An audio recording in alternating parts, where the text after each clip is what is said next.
माँ ने दूध बेचकर पाला, गाँव में कथा सुनाया। गढ़ा का धीरू कैसे बना बागेश्वर धाम का राजा। कौन है पंडित धीरेन्द्र कृष्ण शास्त्री। राम कथा की वजह से पंडित धीरेन्द्र कृष्ण शास्त्री पूरे देश में मशहूर हैं। इनका जन्म 4 जुलाई 1996 में छतरपुर जिले के गढ़ा गांव में हुआ। बचपन गरीबी में बीता। परिवार की आर्थिक स्थिति इतनी खराब थी कि कभी-कभी भोजन का जुगाड़ भी नहीं हो पाता था। बागेश्वर धाम के महाराज पंडित धीरेन्द्र कृष्ण शास्त्री पूर्व में अपनी कथाओं में गरीबी का जिक्र कर चुके हैं। उन्होंने कहा था कि पिताजी को मिले दान दक्षिणा से ही हमारा घर चलता था। पंडित धीरेन्द्र कृष्ण शास्त्री ने एक वाक्य का जिक्र करते हुए कहा था कि हमारे पिताजी हमें पढ़ाई के लिए वृंदावन नहीं भेज पाए थे क्योंकि उनके पास 1000 रुपए नहीं थे। इनके दादा थे सिद्ध संत। बागेश्वर धाम महाराज के पिता का नाम करपाल गर्ग और माँ का नाम सरोज गर्ग है। एक छोटा भाई और बहन है। इनके दादा भगवान दास गर्ग एक सिद्ध संत थे। निर्मोही अखाड़े में भी वो जुड़े हुए थे। बताया जाता है कि वह भी दरबार लगाते थे। उन्होंने ही पंडित धीरेन्द्र कृष्ण शास्त्री को शुरुआती धार्मिक ज्ञान दी थी। पंडित कृष्ण शास्त्री ने ग्रेजुएशन किया है। माँ ने दूध बेचकर पाला परिवार। दरअसल पंडित धीरेन्द्र कृष्ण शास्त्री का परिवार गांव में पंडिताई कर भरण पोषण करता था। परिवार में बंटवारे के बाद यजमान भी बट गए थे।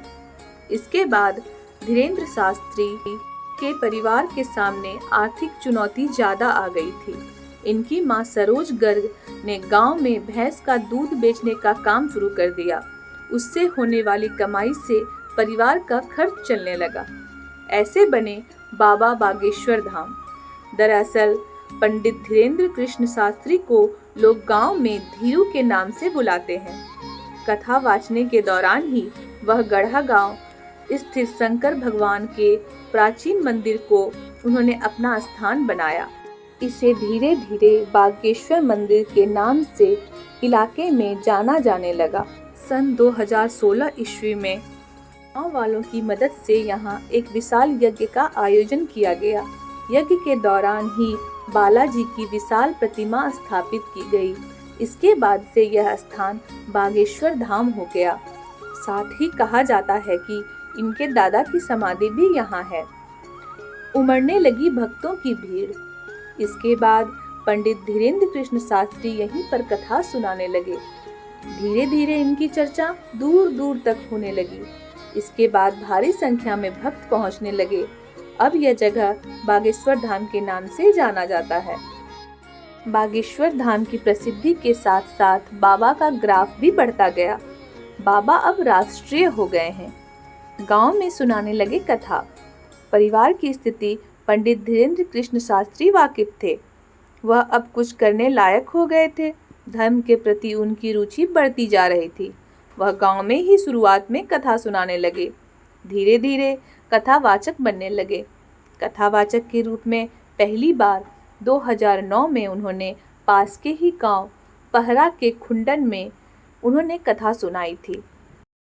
इसके बाद आसपास के गांव में पंडित धीरेन्द्र कृष्ण शास्त्री की प्रसिद्धि बढ़ने लगी। बागेश्वर धाम महाराज कथित तौर पर यह दावा करते हैं कि वह लोगों के मन की बात पढ़ लेते हैं। सोशल मीडिया पर उनके कई वीडियो वायरल हैं। बाबा अपने दिव्य दरबार में आने वाले लोगों के मन की बात पर्चे पर लिख देते हैं। इसे लेकर कई बार सवाल भी उठते हैं, लेकिन बाबा इन आरोपों को खारिज करते रहते हैं। धाम में मंगलवार को लगती है अर्जी।